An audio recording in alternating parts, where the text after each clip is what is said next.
in between the two plates. And so we're going to expect, based on the normal way we exist, he's going to say 0, 0 on the outside, and he's going to say 0 in between the two plates.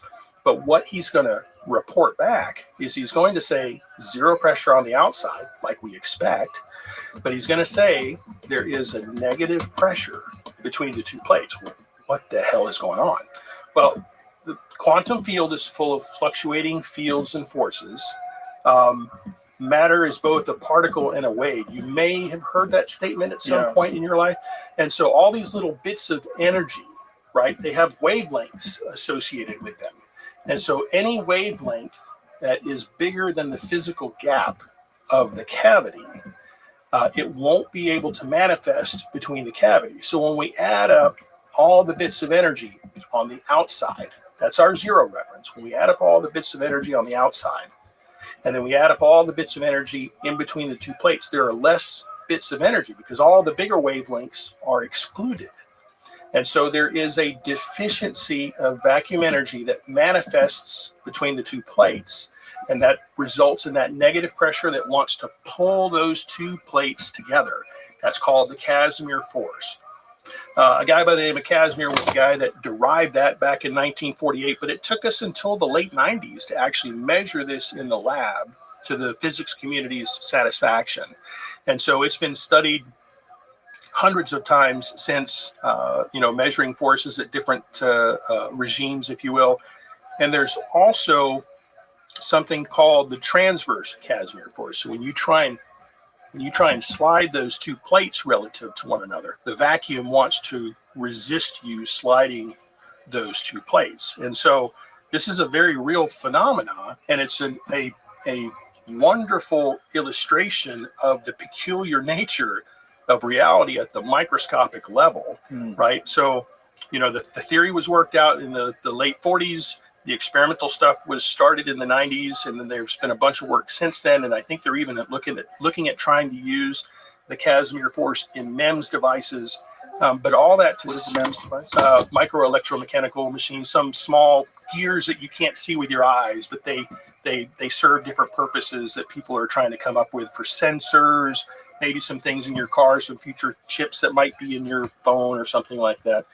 Things that where they make micromechanical systems that they make them with light because you can't even see those kinds of things. So the quantum vacuum, this fluctuating field of particles and forces and so forth, is a very real phenomenon. And so this stuff I just described to you is the negative vacuum energy density that Alcubierre highlighted in his paper when he said, we don't know how to make exotic matter in general relativity. So that circle on the Venn diagram doesn't tell us where to go. But quantum mechanics tells us how to make negative vacuum energy density in the context of what we see in a Casimir cavity.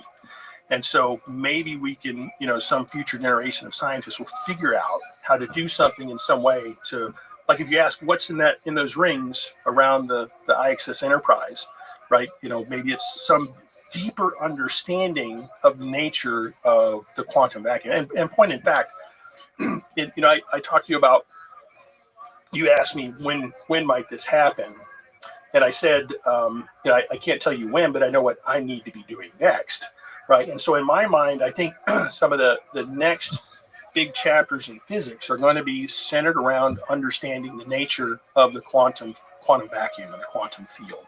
I think there's going to be a lot of fruit there, and that may provide us the opportunity to add more circles to the Venn diagram, or maybe expand one, or what have you, and so forth. So what kind of experiments have to be conducted in order to expand this? Like, are you talking about things that are going to be achieved in particle colliders? Like, how are they? Like, what do you anticipate?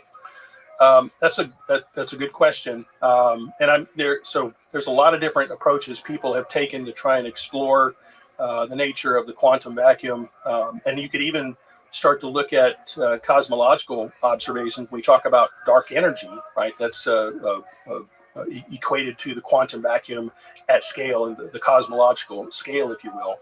I think there's even some recent stuff that's come out in the peer-reviewed literature that the cosmological constant may not be constant. It may actually be changing over time. And so there's some experimentation. It has nothing to do with the idea of a space warp. The people that do work on that could care less about space warps, but they're trying to understand the nature of the cosmological constant of the quantum vacuum at scale. So there's a domain where some interesting work